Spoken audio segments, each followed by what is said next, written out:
Greetings, greenhouse people. We are back at it with another episode of Tech on Demand, brought to you by the fine folks at GrowerTalks magazine. If you don't receive GrowerTalks and Green Profit every month, head over to growertalks.com and subscribe. The magazine's been a pillar of the industry for more than 75 years, and it is about time you join the club. And speaking of subscribing, be sure to subscribe to the Tech on Demand podcast on your favorite podcast app, like Apple Podcasts, Spotify, Google, Stitcher, and I'm really happy to announce that we're now on Odyssey. Once you subscribe, you'll never miss an episode. I'm your host, Bill Calkins, and this time we've got a lot to cover in a medium form podcast, and with three main topics on the agenda, there is bound to be something for everyone. That also means you'll need to listen all the way to the end because my guest shares critical info throughout the entire show. And that guest is none other than Mr. Mike Fernandez from Danziger, a longtime plant guru and trusted source of knowledge to greenhouse professionals around the world. The three topics on our plate are New Guinea and hybrid impatiens, URC sticking priorities, and the ins and outs of low-input planters and baskets. Each topic is timely and cutting edge, and Mike holds so much knowledge that I feel privileged to secure his time and help get the word out in an effort to help you grow your best crops ever. That's the mission. But before we get started, let me run through Mike's bio because anyone with these credentials and this much experience deserves to be recognized. Mike's experience spans more than 35 years in the horticultural industry. He's been a grower for retail and wholesale in many crops, including woody ornamentals, perennials, and annuals. His main area of expertise is vegetative stock production and propagation, and Mike's been with Danziger for 10 years as an employee and also worked with them for another 10 years as a licensee. In addition to being market manager for North America, he also operates a Danziger R&D facility on his farm in Michigan with his son and wife, where they trial more than 1,000 experimental varieties each year in indoor and outdoor trials. And I've been to Mike's house, and I can tell you the trial grounds are impressive. So without further ado, let's get into the episode and get started on New Guinea nuances, sticking flexibility and prioritization, and efficient production of top-notch baskets and patio pots with a whole lot more mixed in. It's time to talk tech with Mike Fernandez.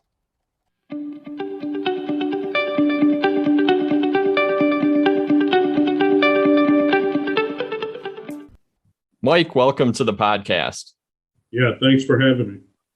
For sure. So before we jump right into the topic today, why don't we, I know you've been traveling, you've been talking to a lot of growers. Why don't we take a minute just to talk a little bit about the upcoming season, maybe some of what you're seeing out there in the market as growers start to get ready for spring production. And I know a lot of our listeners are really busy right now and probably interested in what's going on out there in the world of horticulture. What are you seeing out there? Yeah, so the last few weeks I have been traveling to my customers, and the good thing is everybody's very optimistic for the upcoming season. There are challenges, and a lot of challenges are connected to supply. Whether it's peat moss supply, chemical supply, and other products. So I have seen a lot of growers needing to grow in soil media that they're not used to.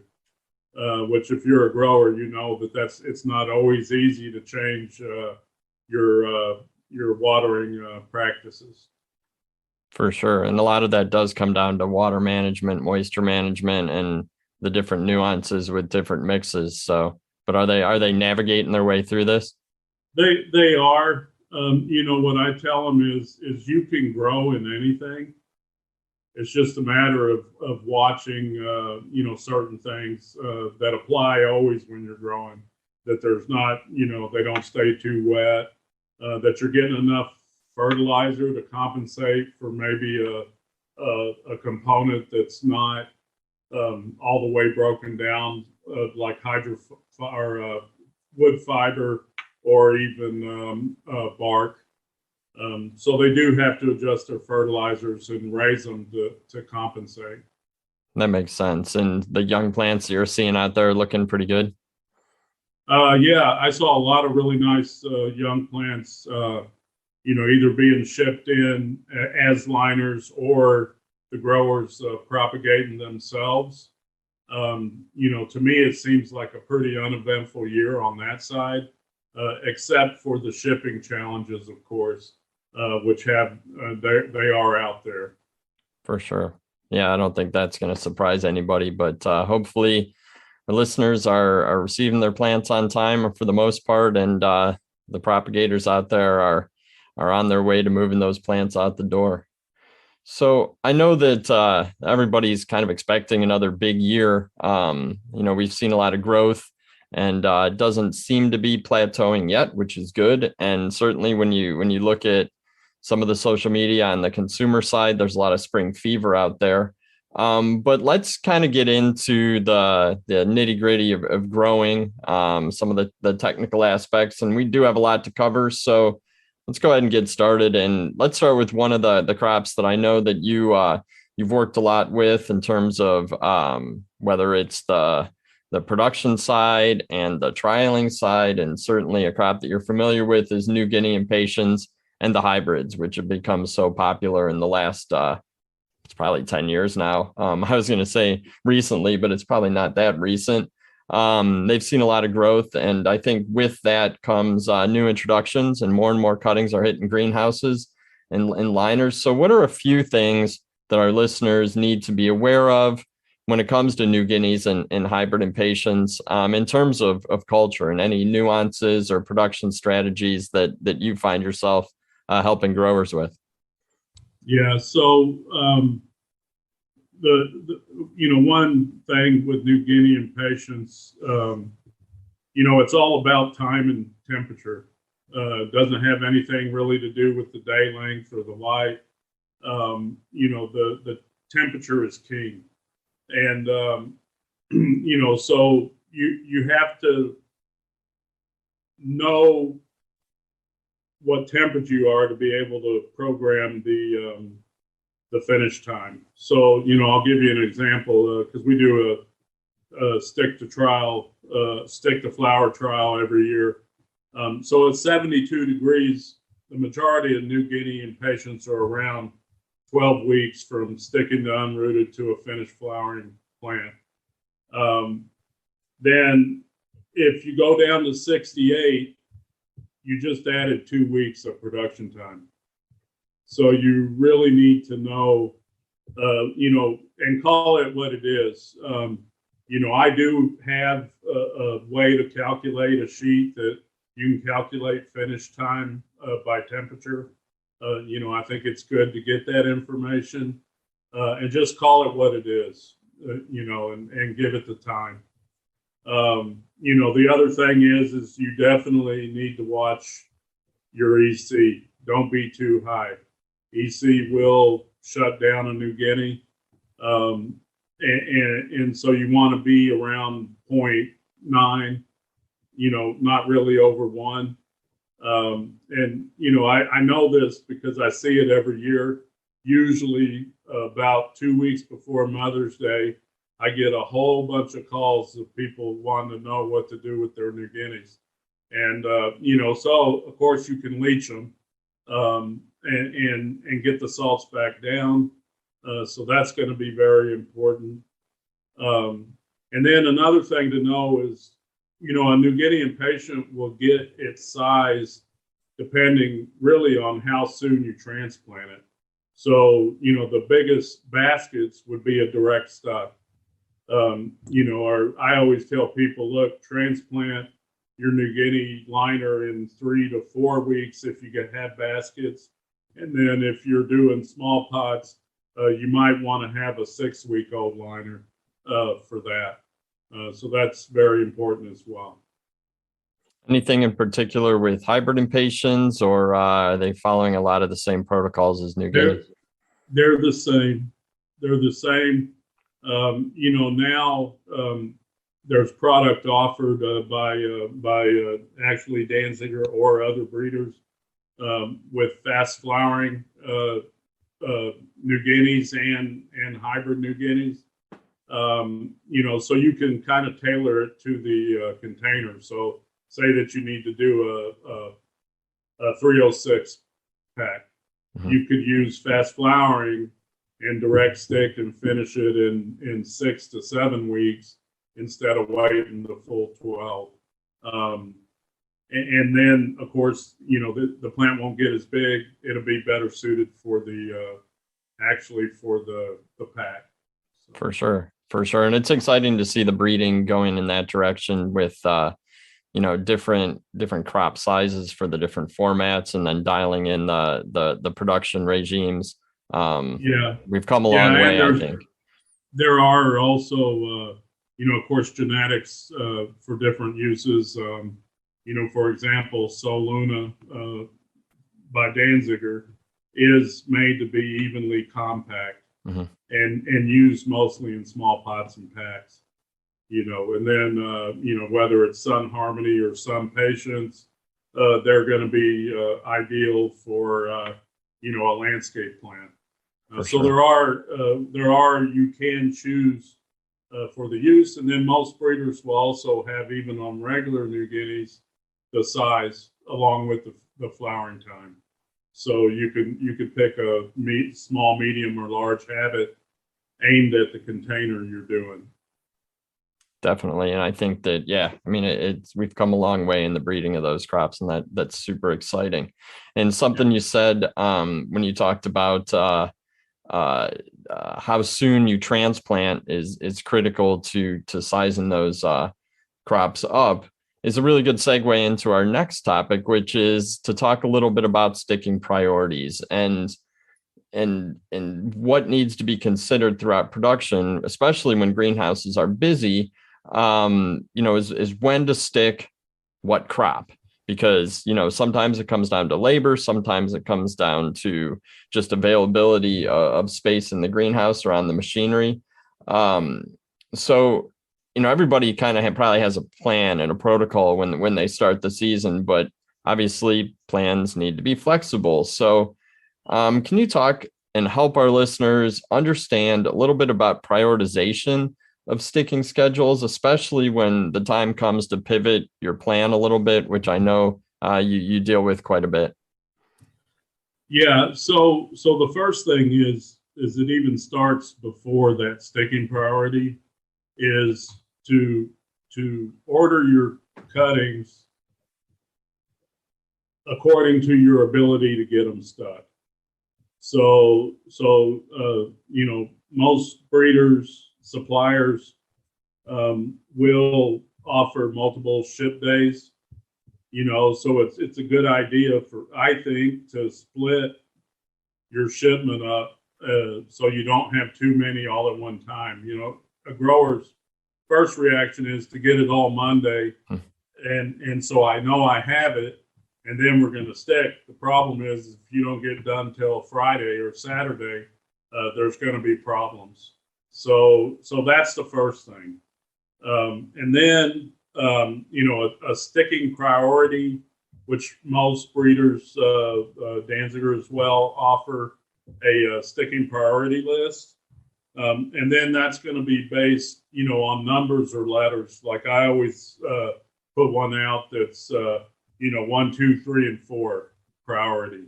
And then, so 1 would be your geraniums, portulaca, lantana, lobularia, those type of things. Your second priority, so what you stick second would be New Guineas, verbena, items like that. And then your third would be calibrachoas and petunias. And then your fourth would be things like leucanthemum or dianthus that can last in the cooler for a long time. The reason I like the numbered priority is you need to have the ability to communicate to your people on the sticking line if you need to move something up in priority. Mm. So like say you were having trouble with your petunias coming from one supplier, and you have it at third priority, you might move that up to the first priority and stick it in the beginning, and that could make a big difference in the finished product. Have you seen this in action at greenhouses, and how is it challenging on the sort of production management side to do that, or is it something that as long as you sort of, practice makes perfect kind of thing, or how is I the learning I think curve on that? it starts, of course, with the management. To the people that are on the sticking lines and that type of thing, they're they're there to do the work and they're Hmm. doing it as long as they know. Usually, where I see the breakdown is the communication from the top to the bottom that they need to do it. Yeah, So, and they need to post it, keep it, visible to everybody, and especially the people running the line. And this priority also goes for people that are using machines, auto stick or ISO. It's the same priority list. for sure. No, that makes a lot of sense. Um, what other advice do you have on prioritization of sticking, or how to be flexible? Is there any other tricks or tips that you've seen or have for growers? Well, it kind of starts when the cuttings come in. For me, it's always better to open the boxes to see what you're looking at. So say you open the box and then you see it smells bad, Hmm. or it's you can see cuttings breaking down. Definitely move those up in priority. So get them done, get them stuck, pick through it. And another really important thing is to notify the supplier as soon as you can. For our product, we do ship actually in the same shipping week. So we could get, you'd say a shipment came Tuesday and it was bad, we could replace it. Hmm. If you don't open the box till you're ready, then you might be too late. So always notify the supplier first, for sure. Well, and that's going to save money all through the supply chain, because the longer those crops are in the greenhouse, the more cost you're sinking into them, the Yeah, and longer it's going to take to it's a replace. lot, it's a lot cheaper at the beginning to call it early and get replacements. And we can advise, and other breeders can do the same thing if the cuttings come. Whether we think they'll make it or not. So we Mhm. can always help with that. I think that's good advice. Open the box, look at what you're getting right away, and don't let it sit until some magical time when it says on the wall that you need to plant it. Yeah, exactly. So, I mean, it really sounds like you can come into the season or come into the week with your plan, but you really need to be ready to adapt. And that's probably your best plan, is to be nimble and quick to react. Um, Yeah, and I definitely think that, for the listeners, this is something you can share with everyone on your team, whether you have a team meeting and kind of run through your prioritization, whether it is numbers or letters, and really communicate this clearly in the team so that they're all aware that things can change on the fly, and to be really vigilant about that, because it's gonna save a lot of hassle in the long run. right. So why don't we move on to another specific topic? And I think this podcast is cool to me because I was out at your trial greenhouse and I was able to see a lot of these products as you were trialing them last spring and summer. And I know that you had a lot of combos and a lot of baskets, and we talked at that time about one of your programs that Danziger has, Durabloom, and in these sort of lower input baskets and containers. And Yeah, I know that you've done a lot of trialing on them. What have you learned, I guess? What are these? What is the sort of reason behind launching these programs? Is it yeah, from grower requests, or just from what you guys understand about the marketplace? What is why is there a need for, high quality, really nice combos and containers using fewer inputs? right. So the program's Durabella. Oh, Durabella. It's okay. And I guess I started playing with this about, I don't know, 7 years ago. And it was with the grower in mind. The first thought to me was the big box grower. They need to it's low cost. They need to help wherever they can get it, I think. And so, I knew for a fact that a plant would basically fill up the space it has. And so what the program is 2 or 3 cutting combos, even in a 12-inch basket, and even with mixed species. And so when we do the trial, I program 12 weeks from stick to finish. So that's, about the schedule that most people will use. They'll use, 4 to 5 in the liner, and then about 6 to 7 in the finished basket. And definitely they'll fill the space. With 3, for me, the harder one was the mixed species combos. And so we did have to trial a few years on the placement of the liners. But what I found is if you just hold the 3 liners together and stick them right in the middle, they will blend. It'll make them blend themselves. But I also thought, if they don't blend perfect, does the end consumer really know that? Probably not. So I found that you can finish it with no added time. It's easy, but there's some extra added benefits, which, one is less roots, less water, less plants, less roots, less water. So, in the garden center, if it doesn't use as much water, then your success rate and your shelf life is going to be better. And then also the longevity of the combo for the consumer. It's not going to get as crowded as one that has 6 or 9. So it is better, down the whole value chain. It's I think better, for everybody. Cost, longevity, and so on. That's interesting about the holdability at retail, because it's requiring less water, and we all know that garden centers take care of plants, but they're not, that's not their main focus. They're there to sell plants, not to necessarily put a lot of right. And then some get sent to grocery stores where they don't have water.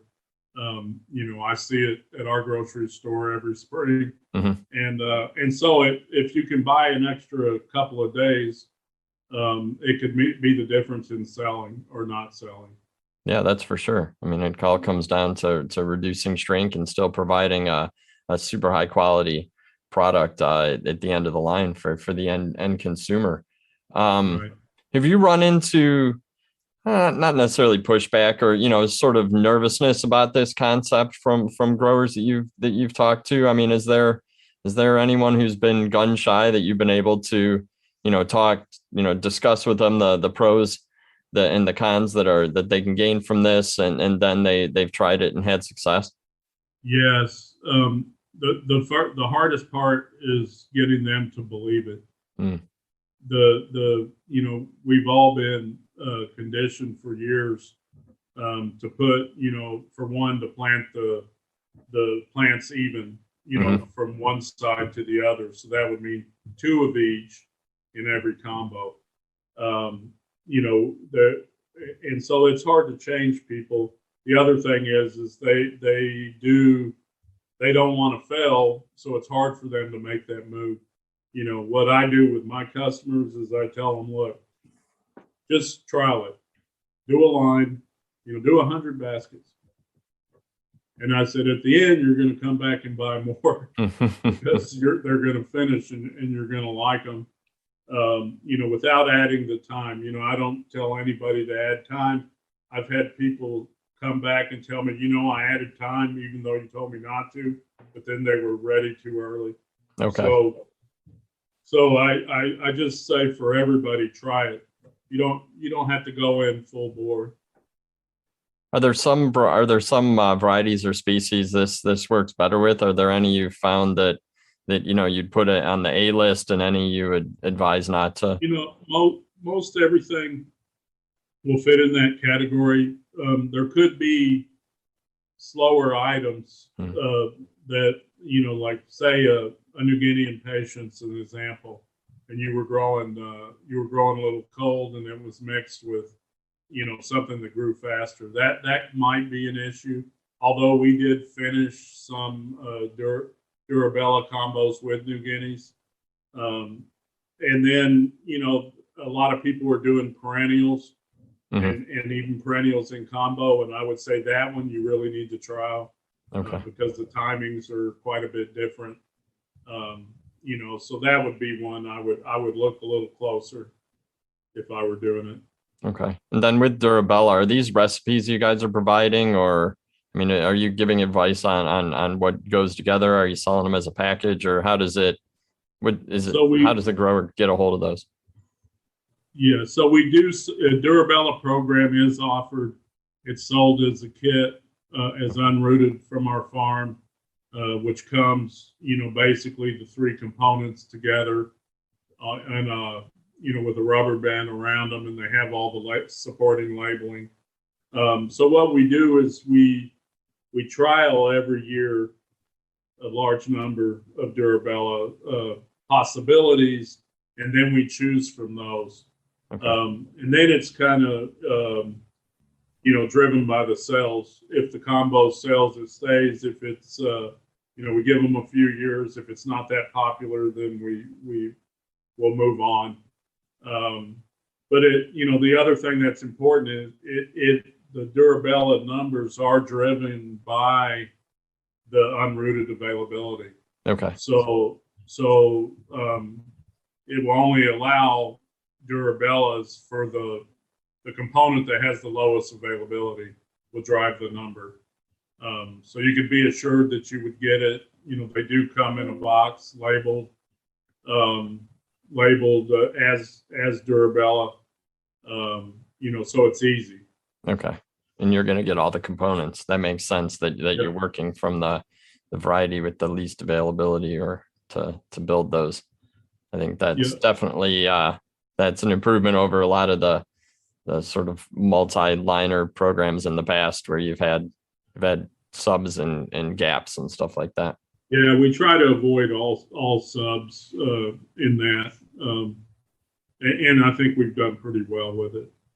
That's cool. No, that's great. I think like I mentioned before, you've done a lot of the trialing on these. You've seen them in action. You've seen the success rate and are really positioned well to give good advice to growers. And I think it's going to be exciting to see more folks trying these and more success with these combos at all the different retail outlets. Because really what it comes down to is providing a high quality mix or a high quality basket or pot to the end consumer that they can be successful with. And it sounds like not only do you have good mixes, but you also have, that their success in mind with sort of the long lasting ability of these. So I think that's Yeah. really exciting. And, as we're coming to a close with this podcast, I can't let you go until I ask you, is there anything else that we've missed? Is there anything that you want to share with our listeners and growers as they head into the season? Anything at all you want to share before we wrap it up? Yeah, one thing I'd like to say is so everybody understands, our Durabella program is trialed in Michigan, not in California. So, of course, it's different. Michigan is probably one of the worst places to grow, early, cloudy, dark, and so on. So I think that, gives us a good view of what growers are really going to get. So they'll only improve as, the conditions improve where the growers are. So I think that's important. And then, the other thing that I'll say is I really stay on top of the irrigation with all the different soils. That's going to be the biggest challenge, I think, for everybody. And I know that the soil companies have done trials and they've got information, but it's really going to be boots on the ground. You're going to have to really keep a close eye on those crops and have your more experienced growers looking at them. Yes, all hands on. For sure. It's going to take that. For sure. This has been great, and I really appreciate your time. I always like talking to you. You've got so much experience from bringing new plants to market through supporting growers and seeing everything in the pipeline. I think you have such a great knowledge of the market that it's been fun to kind of pick your brain on these topics. Where can our listeners go if they want to learn more about Danziger and some of the products that we've talked about? They can go to danzigeronline.com. Excellent. That's our website. And then, of course, if you need to reach out to myself or any of my team here in North America, we're all listed on that website also. Excellent. And then there's a lot of information, cell sheets, culture sheets, and so on. Cool. I think that you guys as a company do so much work, and I will definitely put a link to the website and the information on how they can reach out to your team. I really appreciate it. And, thanks a lot, Mike. And we will, I'm sure we'll talk again. I'm excited to see some of the new varieties in action, the ones that we saw last summer in your trial garden. And thanks so much for being on the podcast. All right. Thank you. I'm Bill Calkins with Tech on Demand, reminding you to subscribe to the podcast on your favorite podcast app. We're on iTunes, Spotify, Google, Stitcher, TuneIn, and just about all of them. That way you'll never miss an episode. And we'll be back again. So have a fantastic 2022 season.